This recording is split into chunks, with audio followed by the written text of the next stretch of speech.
each vector component, and we can calculate the cosine theta of 2 for each one. That means maybe this one is the first vertebra, and this one is second vertebra, and then we can use this formula to get this cosine theta. We call the Kober angle. And then next, the second vertebra and the third vertebra, we also can get the Kober angle. We can also obtain the Kober angle, right? So when we calculate each of them, final to find the maxima angle, that's this case the Kober angle result. And some situation we know they have the major and the minor curve. So how to identify the major and the minor? We use the quintic polynomial fit, like we fit 5 times polynomial function to choose the value and the peaks. You can use the value. We can use the value and the peaks to identify the interval and to calculate the 2 different Kobe angle. So in the third part, you can see the model performance in OBB. We try a lot of different parameters. In original, we use default parameter, the recall precision, F1 score, MFP 50, MFT 50, 90 is over there. And which one is the best when we change the parameter? That's the clip limited with setting 4 and the grid size setting 8A. The MAP 5095 is the best, or 0.922. And next, we use this model to compare with real data, compare with the real clinical report. That means total CT angle data from the clinical report. We using the previous model to calculate, and we find only 8 cases greater than 5 degrees. In this picture, the blue bar is less than 5 degrees. The orange bar is greater than 5 degrees. Let's compare with the clinical report and the machine. Let's be from the AI results. Let's see some representative case demonstrating. The first one, you can see original image after image preprocessing, and then doing the model training, blah, blah, blah, with AI calculate the results like this. This case, AI tell me the this case the angle, the Kobe angle is 23.23, and then we check the clinical report. The actual this case, the report say the Kobe angle is 23. This angle one, and the difficult one, they have major and minor curve. And we also can see in AI calculated results, the yellow light, the yellow color lies a minor curve. The result Kobe angle is 41.77, and the red color is a major curve. The result Kobe angle is 57.56.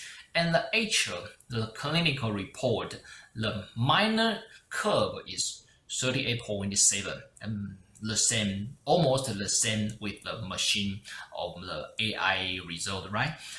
And the major curve is 59.8. It also the same, almost the same with the AI result. So in final,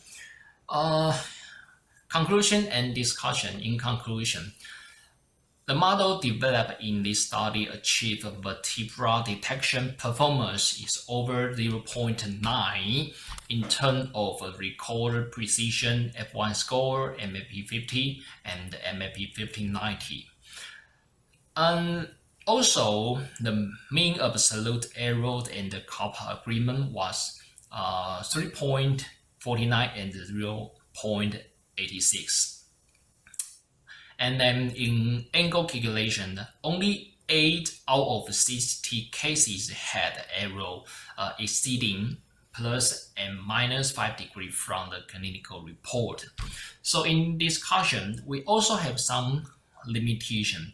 All of the data is from a single data source. So maybe in the future, we can get the whole spike rate data from different hospitals to create the diversity of the image. And in future, may include adaptive enhanced or 3D analysis and clinical application platform to improve the performance. Okay, thank you for your attention.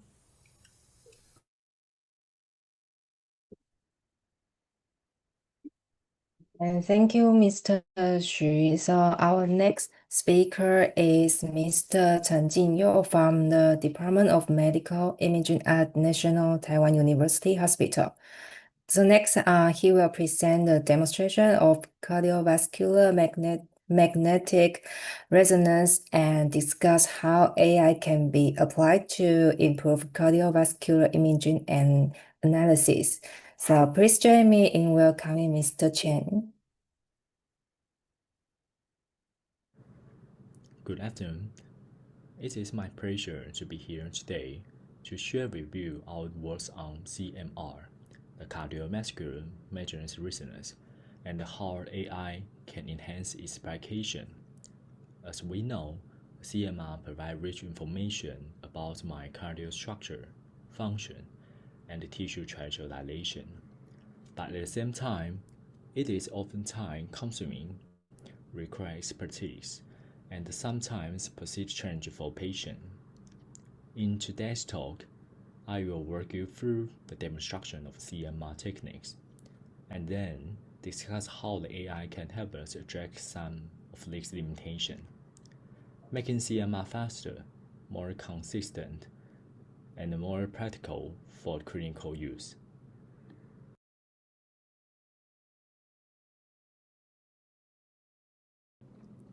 So let me start with CMR, the cardiovascular magnetic resonance. It's really one of the most important tools we have today to study cardiomyopathies. The best part is non-invasive and completely radiation-free. When it comes to structure, the CMR can tell us a lot of information.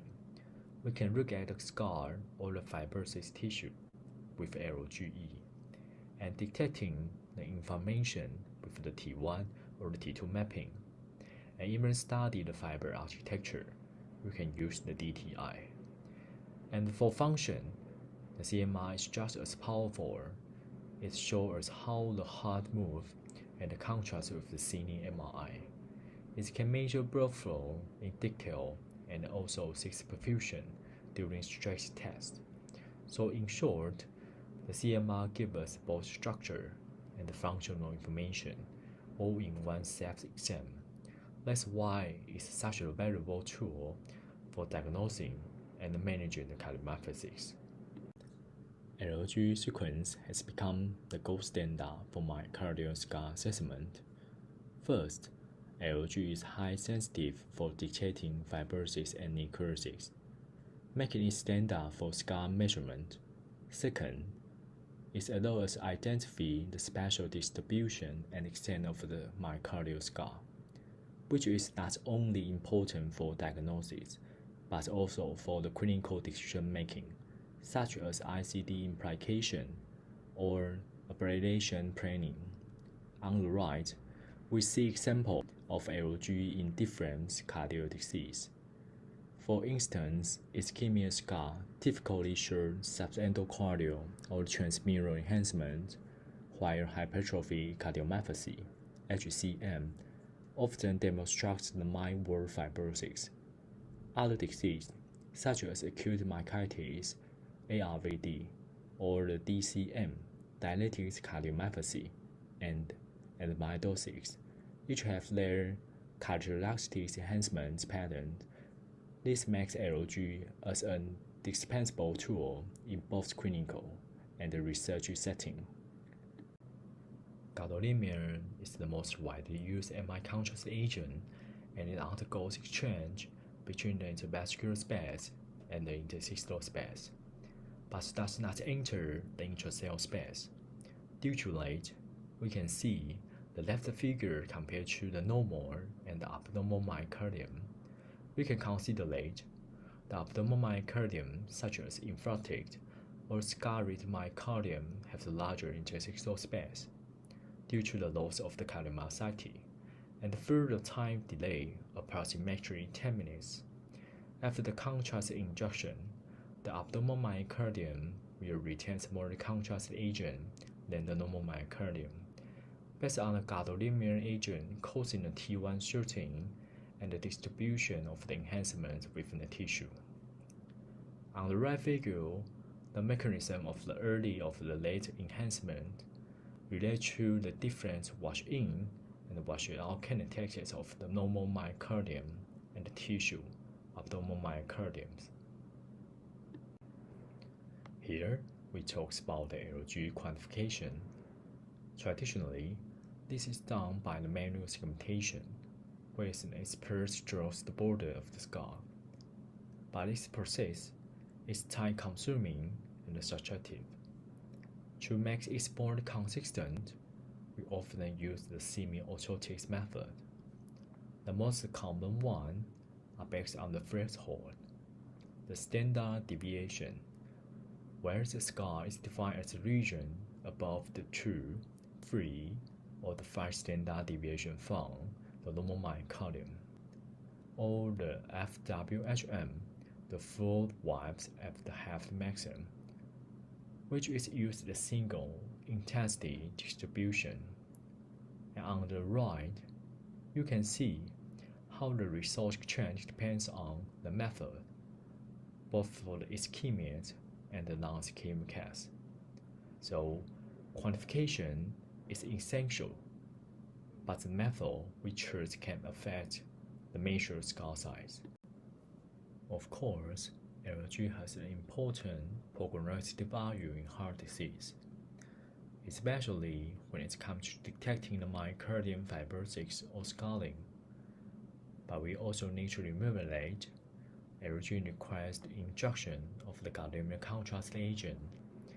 This can be a problem in patients with the cerebral kidney failure and contraindicated in those with the contrast allergy.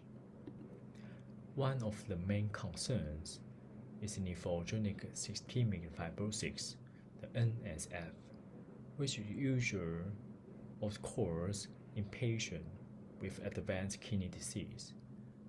It looks like the skin disorder with thickening and darkening of the skin over the larger area. In addition, studies have shown that the residue gadolinium can deposit not only in the brain, but also in the other tissue, such as kidney, liver, skin, and bone. The long-term risks are still uncertain, so general rule, we should keep gadolinium exposure as low as possible. In addition, the result can vary because of the manual segmentation differences.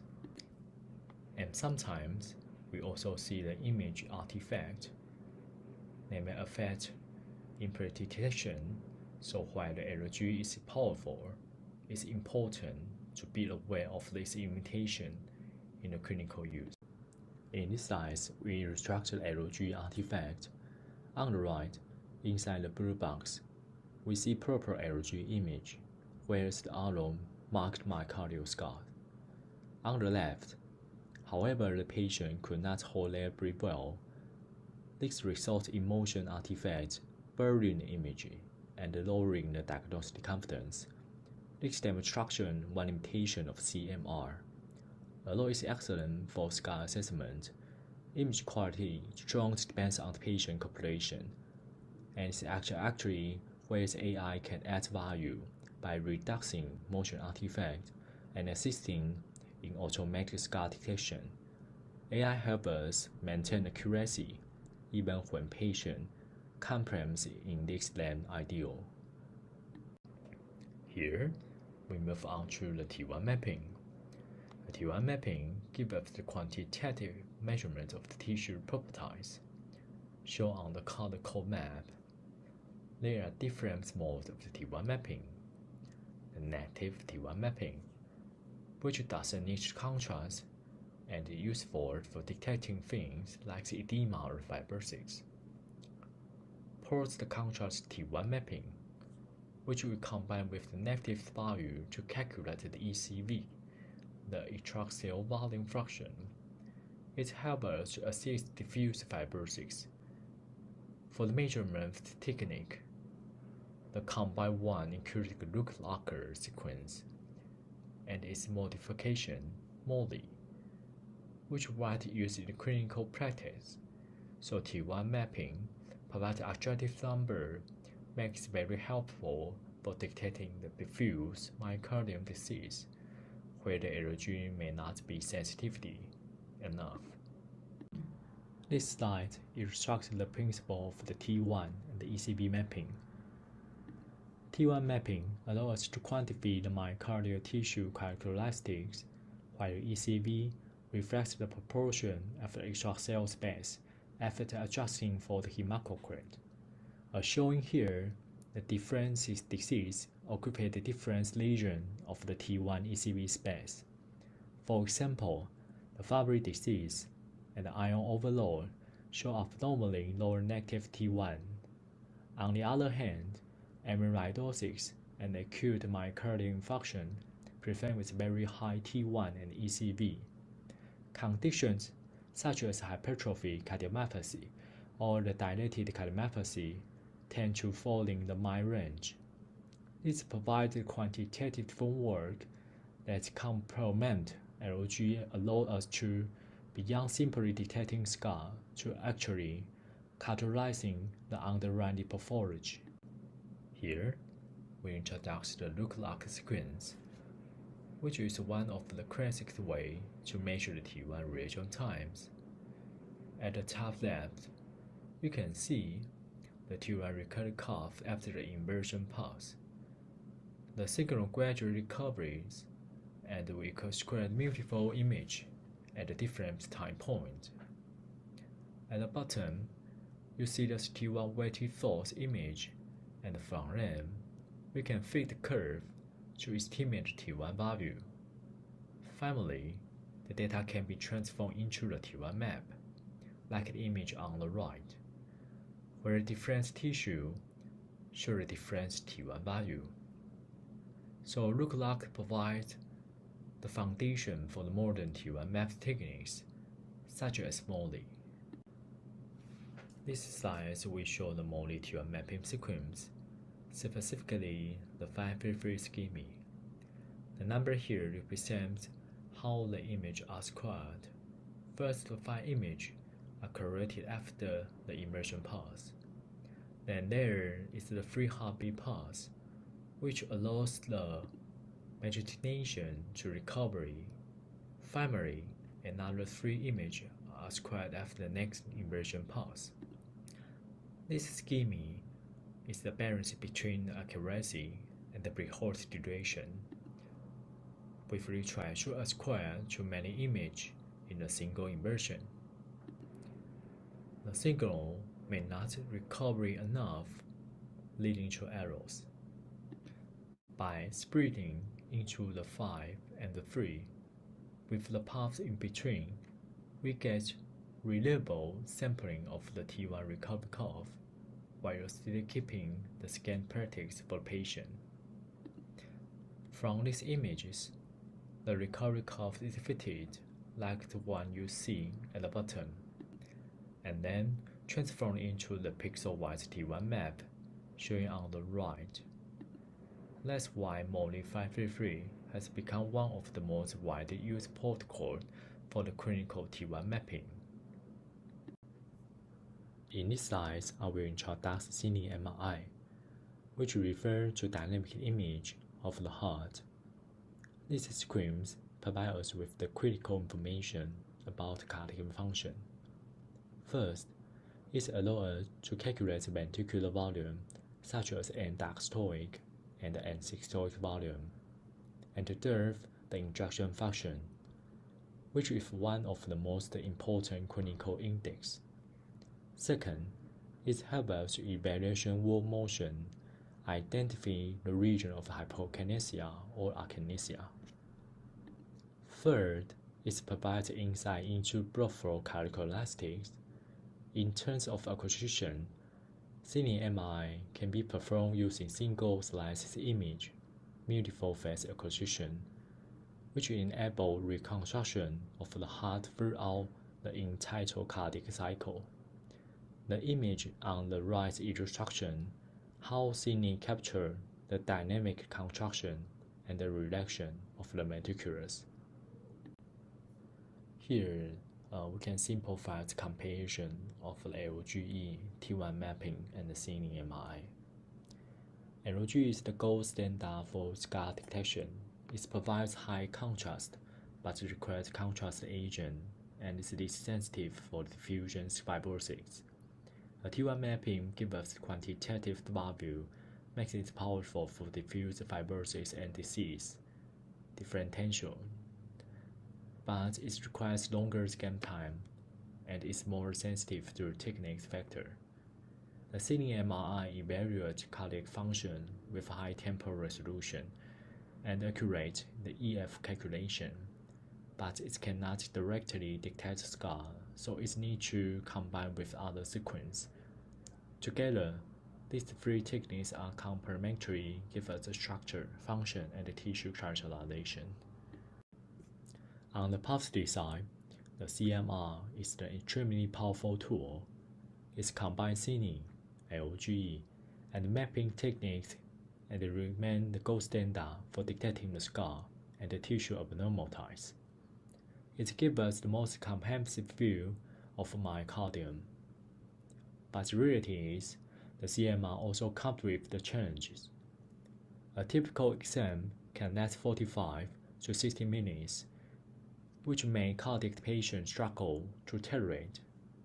It requires contrast injection, and for those with impaired function, the scan can be particularly difficult.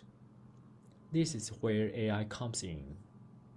With AI, the image interpretation and analysis can be automatic and accelerated, reducing both scan and the reporting time. It allows us to keep all the strengths of CMR while overcoming some of its particular limitations. So the key message is this AI bridge the gap, turning comprehensive CMR data into particular clinical care. And in the future, the CMR will no longer be seen as time-consuming luxury, but as an accessible, everyday tool for guiding patient management.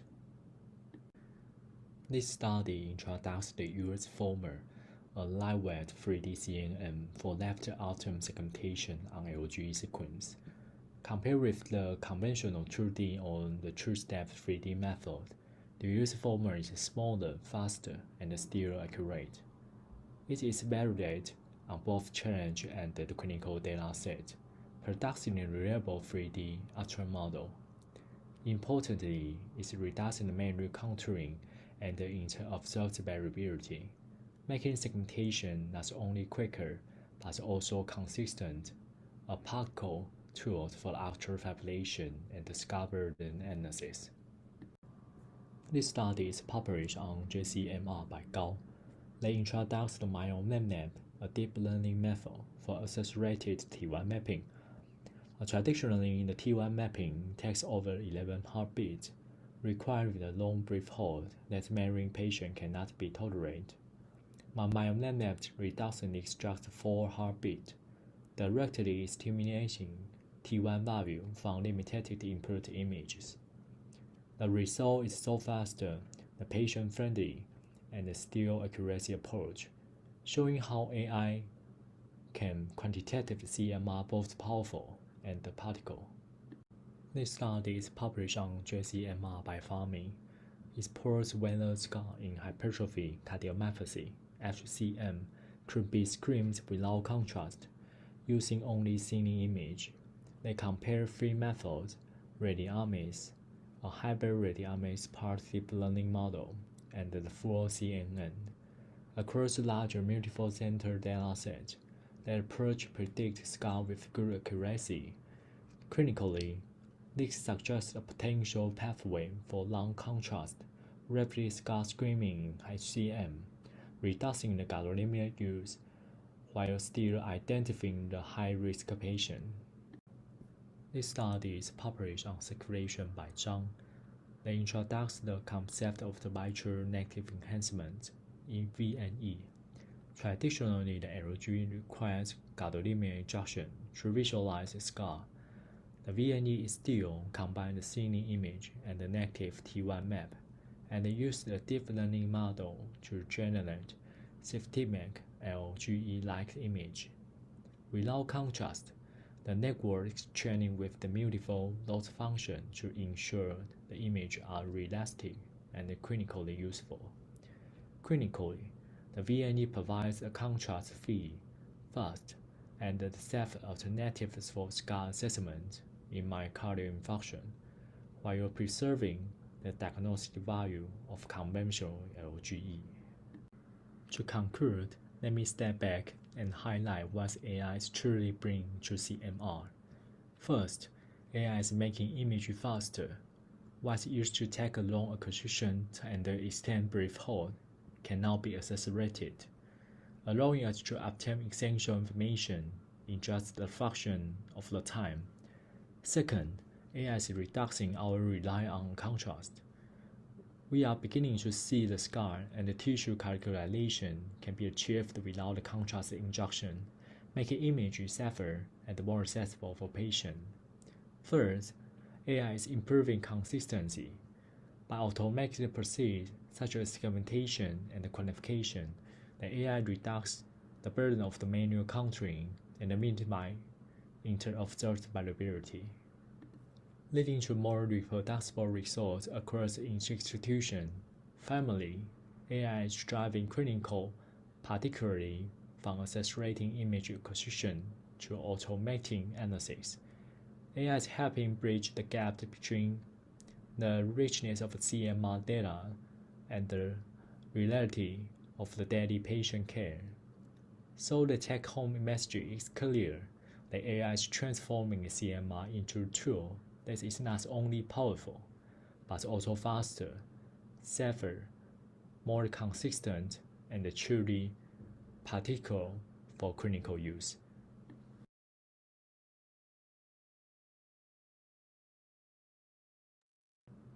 Thank you for your attention. In short, AI helps make CMR faster, safer, and more consistent, turning a powerful researching tool into something particular for the daily clinical care. And thank you, Mr. Chen.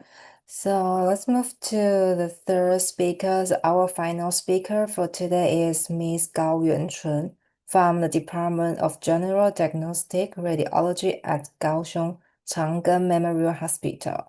She's going to discuss assessing dose and image quality in low-dose CT for lung cancer screening. In Taiwan, use Imaging Phanton. So her research focused on maintaining image quality while minimizing radiation exposure, an essential balance in modern CT screening. So please welcome Ms. Gao. Hello everyone, I am Lucia Yuan-Chun Kao. I am from Kaohsiung Chang Memorial Hospital.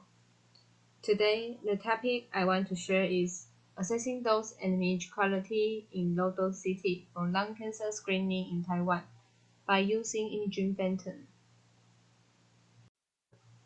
Here's what I'm going to share today. First, the introduction. In Taiwan, according to statistics from the Ministry of Health and Welfare, pneumonia is the third leading cause of death in 2024, following malignant tumors and heart disease, posing a serious threat to people's health. Because lung cancer usually has no obvious symptoms in the early stages, patients may not feel any discomfort. Even if symptoms occur, they may be very similar to other respiratory disease, and therefore easily be ignored. In addition, the chest X-rays are generally ineffective in detecting tumors smaller than 1 centimeter, making early detection difficult. Consequently, in most cases, it is detected at middle or late stages, often missing golden hour. Treatment effectiveness is significantly reduced, which leads to high mortality and low survival rate. For this reason, the Health Promotion Administration, Ministry of Health and Welfare, has launched an early lung cancer detection program, providing a publicly funded low-dose stress CT (LDCT) once every 2 years. However, using LDCT for screening may raise patients' concerns about additional radiation exposure. Therefore, the purpose of this study is evaluating the optimal dose and image quality by using a phantom to maintain diagnostic value.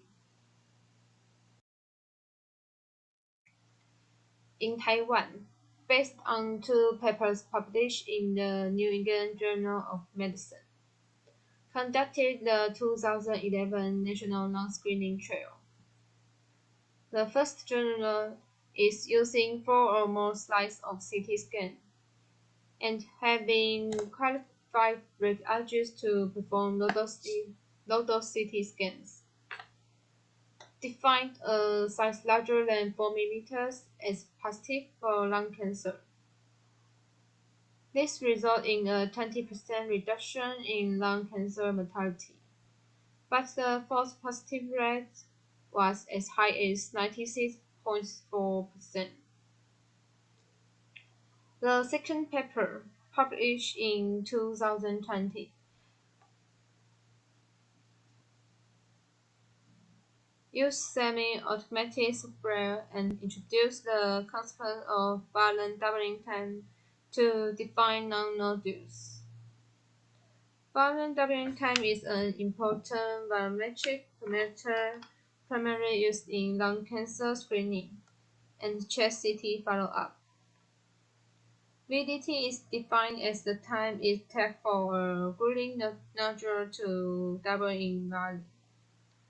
A longer VDT indicates a more benign lesion. A shorter VDT indicates a more aggressive lesion and a higher histological rate. The research has shown that using VDT can reduce lung cancer mortality by 25%, as the false positive rate is only 1.2%. Low-dose CT is currently the only internationally proven screening tool for early detection of lung cancer, and can reduce lung cancer mortality in heavy smokers by 20%. Taiwanese with any of the following lung cancer risk factors should have a low-dose CT scan of chest every 2 years.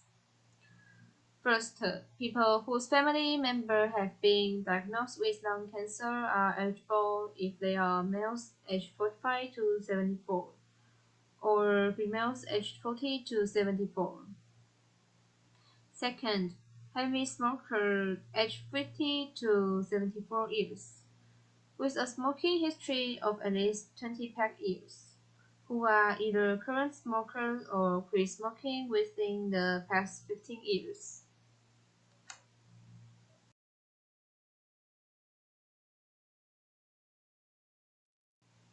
Second, materials and methods. The parameters in this study were set according to the accreditation scan parameter recommendations of the Health Promotion Administration, Ministry of Health and Welfare, to control the radiation dose. The machine used in this study was Canon Aquarium Premium SP. The scan parameter setting. Tube voltage is 100 and 120 kV. The tube current is 50 to 290 mA, and the rotation time is 0.5 seconds. The pitch setting is 0.813 and 1.388. By the scan screening standard, tube current address controls CT dose index volume. We call it CTDI volume F2 less than 3.0 mg. Simulating adult thoracic tissue using the Imaging Phanton. And the scan range is starting from 7th cervical spine to 2nd lumbar spine. Circle the region of interest on the scan long image section, measuring the tissue and background, and recording the mean and the standard deviation of the CT number of each ROI on the image. We can see this formula. Hounsfield unit lesion and Hounsfield unit background are the average CT numbers of nodules and tissue background, and sigma lesion and the sigma background are the noise of nodules and tissue background. Calculating the contrast to noise ratio and compare the image quality of different radiation doses. Also recorded the volume computed tomography dose index. We called CTDI volume of the scan to calculate the figure of merit. By changing the KVP, MAS, and pitch parameters to find the optimal scanning conditions. Third, result. Based on the parameter settings, we can see the following tables. First, at 100 kV and the pitch setting 0.813. We can see when increasing the tube current setting from 50 to 170, shows the CTDI volume received from 0.9 mg to 3.0 mg. Comparing the result, we can see that at the same tube voltage, 120 mA has the highest CNR. However, 50 mA and 90 mA have relatively higher FOM. If the tube voltage is changed to 120 kV and the pitch remains the same, the CTDI volume is significantly higher at the same tube current setting. We can see the 90 mA is close to the national screening standard for CTDI volume. Next is 100 kV and pitch setting 1.388. Compared to the previous pitch of 0.813. Although MA can be increased to 290, but we can find that CNR and FOM are significantly lower. Similarly, changing the kV to 120 and setting the pitch 1.388, we can see that 80 mA has the highest FOM, and 140 mA has the highest CNR. However, compared with the previous conditions, none of them are the optimal doses. In summary, in order to maintain the diagnostic value of imaging and reduce the radiation dose of the exam, this study focused on the Canon acrylium print SP model, and it shows the optimal scanning conditions are 100 kVp and 120 mA, the pitch setting 0.813. Corresponding to CTDI volume is 2.1 mg. Its CNR is 7.80 and FOM is 28.94, which can provide relatively good image quality and better FOM. 4. Discussion and conclusion. The results have shown that increasing tube voltage at the same tube current and increasing tube current at the same tube voltage, both of them may increase CTDI volume and are often accompanied by an increase in CNR. While the CNR reflects image contrast quality, it does not necessarily represent optimal dose efficiency. Therefore, both CNR and the FOM should be considered to strike a balance. The FOM is often used as an image quality optimization index. It is sensitive to changes in the CNR. Selecting image parameters with a larger FOM means a lower dose is required to produce image with the same CNR. Additionally, it only evaluates the CNR of image quality parameters and may not fully reflect the impact of clinical image quality. Research has shown that CNR and FOM are not completely linear correlation. Under certain scanning conditions, FOM decreases when CNR is high. This indicates that while contrast is high at high doses, the quality factor may not be optimal. To maximize image quality and dose efficiency, optimal conditions should be those where both CNR and FOM are highest.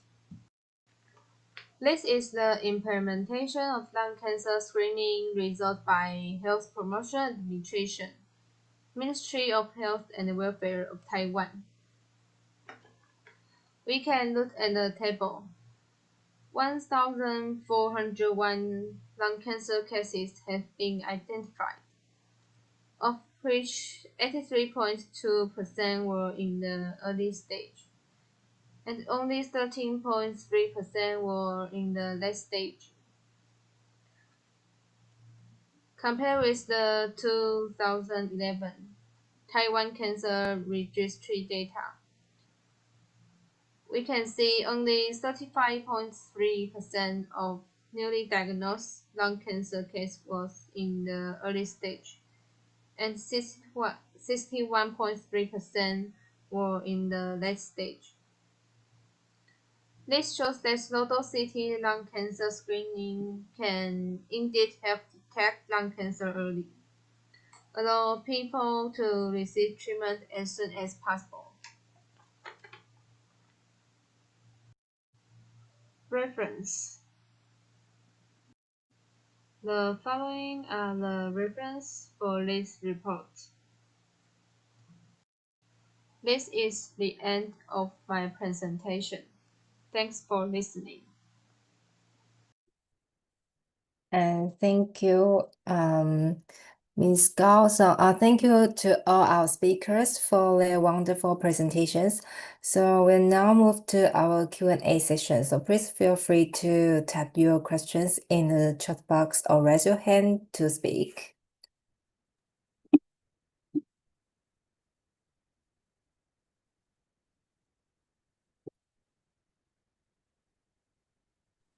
Panelists can have a question now. Yes.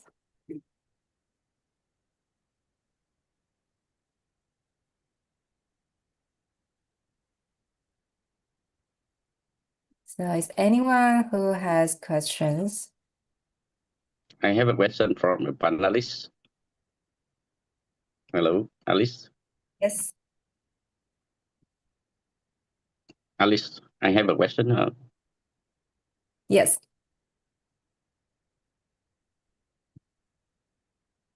Okay, I can have a question now. Yeah. Okay. The first, congratulations, TAMRT. Okay, I have a three questions for three speaker. I think the first speaker, Shi-Yen Hsu. Shi-Yen Hsu. Okay. Shi-Yen Hsu, you all ready now? Yes, I'm here, President. I'm here. Yes. I'm interested in your research, deep learning. I think very difficult for you only when you presentation, you have X-ray machine different. Maybe have a report different. Yes. My question for you, you know the EOS machine. You know EOS machine? I'm not sure. I don't know AOS machine is. Yeah. Now have some EOS machine in some country. They have a software. They can do the scoliosis very easy. But in your research, I think open more the patient for more X-ray machine. Very good. Because the EOS machine very not cheap, very expensive. I think to open more your research better, very important. And then you deep learning for after that to continue with AI for almost X-ray machine.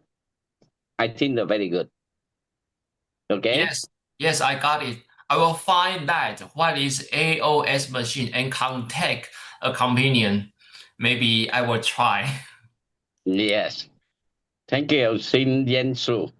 The second speaker, Chen. You all ready now? Yes, thank you, President. Thank you to having me. Okay, hello you. Congratulations your presentation today. I understand your LGE. LGE very important in your research. I remember almost radiographer and technologists, also manual. Which in radiologist cardiac also make everything by manual. I think you say very important. AMI very important. I remember now have some AI software have for in technologists and radiologists make very fast technology LGA, very fast scan MRI, and very fast route everything for radiologists. You can introduce for everybody the AI software. Have everybody like you summarize in your slide and summarize. You can introduce with everybody. Okay, you hear me? Pardon, President, I'm not sure. Your question is maybe we can use the AI performance or AI technique to help to to get the efficiency or the consistency application? Or I'm not sure your question is we can use Yeah, the in your LG present, your research, LGE, most manual for technologists, also manual, very dangerous. Radiologists also very dangerous, manual ground to everything. Okay, two doctor can do different. I agree with you. I think you try to find now. I remember now have some AI software can help for technologists and radiologists in this case. You know about that? Okay, sorry, President, I know your question. As you said, the LG quantification might be caused by the different operator to get the different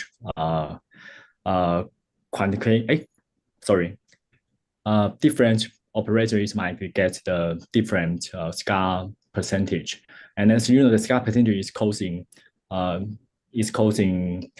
the patient's outcome. So the quantification accuracy is very important. So we want to use the AI method to help us to quantification the LG percentage. And actually, I now present the paper on the other research.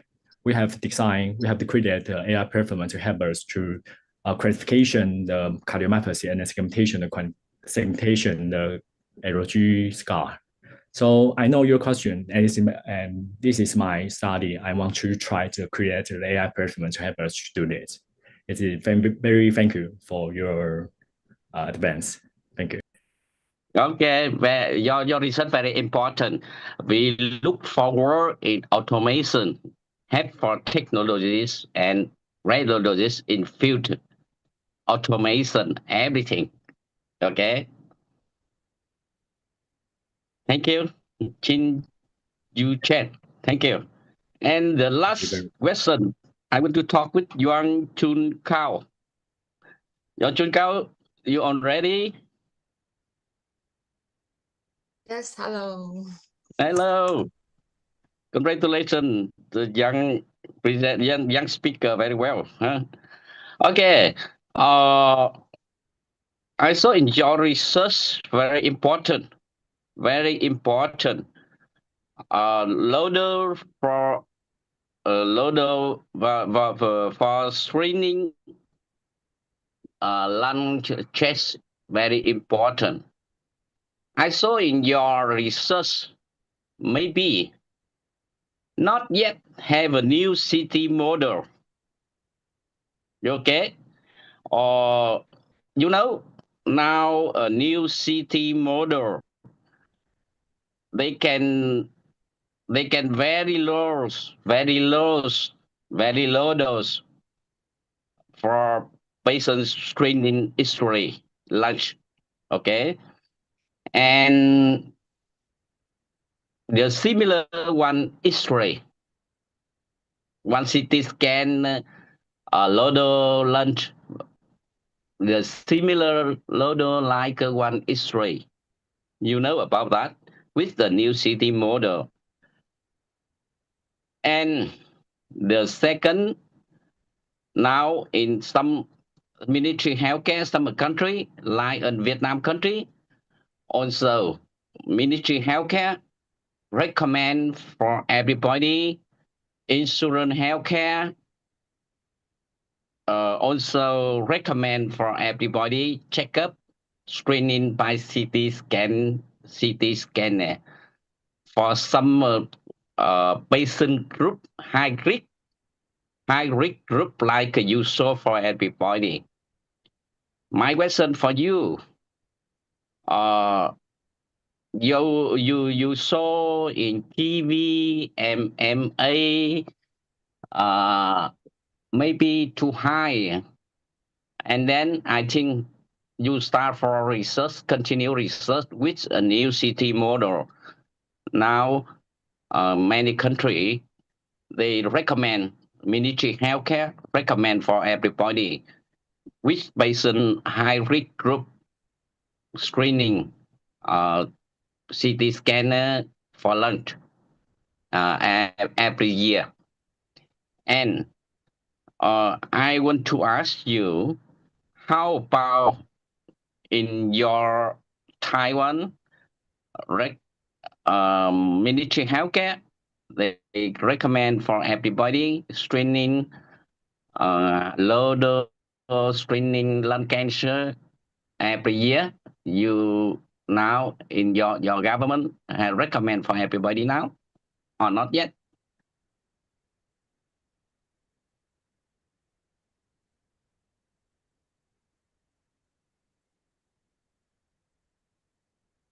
Yuan-Chun Kao, you hear me? Sorry, can you speak it again? Okay, in Taiwan now, in Taiwan now, in military healthcare, insurance healthcare can recommend for everybody with the patient screening lung cancer with the high risk group patient. Not yet. Yes. Because your research very important. Okay, thank you for your research, very important. Thank you, The group Alice. is approved 2 years one times. To do this. Okay. I guess the Ms. Gao is talking about like our government recommend the Taiwanese to do low dose CT to once in 2 years. So that's free. Government subsidize every 2 years. Yes. Okay. Thank you so much, Alex. And there is also a attendee has a question for Mr. Xu. So he asks, does the AI work if the scoliosis is caused by contention deformities like hemivertebral?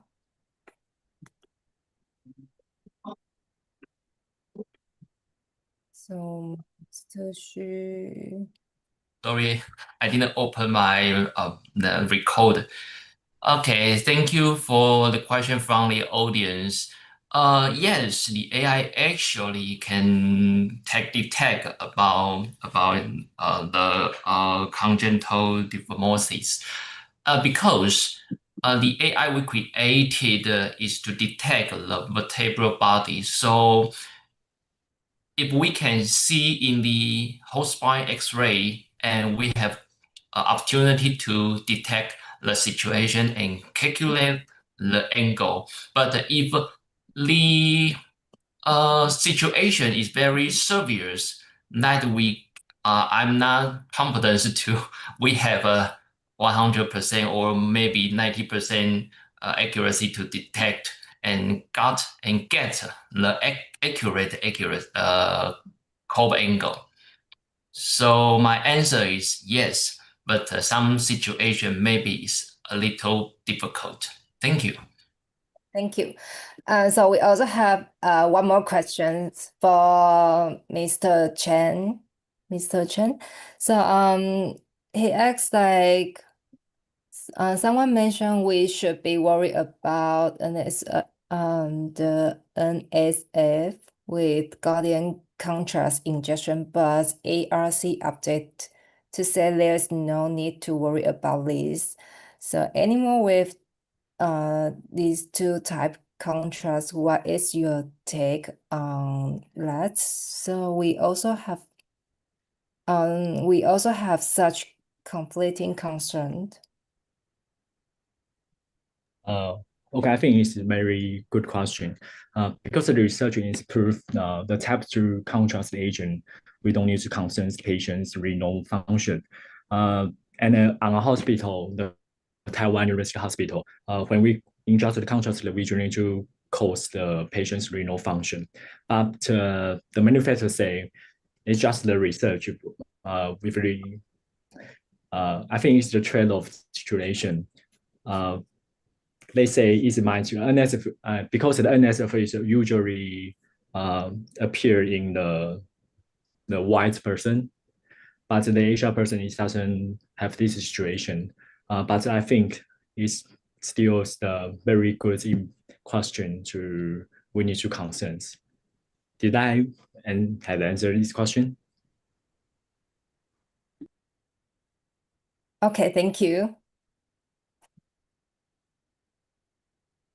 So I think now we have come to the end of this forum, and thanks our three speakers for informative and stimulating talks. So I'll hand back to Peachy. Thank you. Yes, so thank you, Alice, for your superb moderation of the session. As we wrap up today's session, once again, thank you to our dear society presidents, to all our invited panelists who stayed with us here. Of course, to our three excellent speakers from TAMRT, Mr. Shi-Yen Hsu, Mr. Chen, and Ms. Yuan-Chun Kao. Thank you very much for delivering such an incredibly informative and engaging presentation of outputs of your studies on scoliosis analysis, cardiovascular MRI, and assessment of dose and image quality in low-dose CT for lung CA. We truly appreciate your time, your efforts, and dedication to advancing the field. So on behalf of everyone here, thank you for sharing your knowledge and sparkling such a meaningful discussion. But before we officially close the program, we are excited to share a glimpse of what's coming next. And this is our upcoming CPD Asia program. Our next host will be the Hong Kong Radiographers Association. So please welcome Mr. Nelson Won, the Vice President of HKRA, to give his invitation. Vice President Nelson. Hi, everyone. I'm Nelson from HKRA. So first of all, thank you TAMRT for the fantastic CPD today. So, and on behalf of the Hong Kong Radiographers Association, it is my great honor and privilege to welcome you to join the coming 56th, the Asian CPD event hosted by the Hong Kong RA. We are delighted to have you to join us on 11th November 2025, 7 p.m. at Hong Kong time. So see you next month. Thank you very much. Thank you, Vice President Nelson Won. We shall look forward to seeing you there for another round of learning and collaboration as HKRA leads the 56th CPD Asia session on November 11 as part of the CPD Asia series. Thank you, Vice President Nelson Won. We shall definitely save that date. So finally, we'd like to express our sincere gratitude again to the support of BT Healthcare Vietnam, to all our Zoom sponsors. A big congratulations and thank you to our host for this session, the Taiwan Association of Medical Radiation Technologists, to President Chun Yuan-Tu, along with all the officers of TAMRT, your CPD organizing committee, Alice Chang. We also deeply appreciate, of course, the ongoing cooperation of the CPD Asia IT team and the unwavering support from all our presidents and officers who help bring you engaging CPD Asia sessions every month. Above all, we extend our heartfelt thanks to all our registered participants and our live audience on YouTube. Your presence and enthusiasm made this online CPD Asia program a true success. So again, I warmly invite you to join us again for the next CPD Asia session next month, November 11. Once again, I'm Peachy Luna, your host, saying thank you, everyone, and we'll see you next month. See you. Thank you. Thank you. Thank you. Thank you. Thank you, everyone. Bye-bye. See you. Bye. Bye. Bye. Bye. Bye-bye.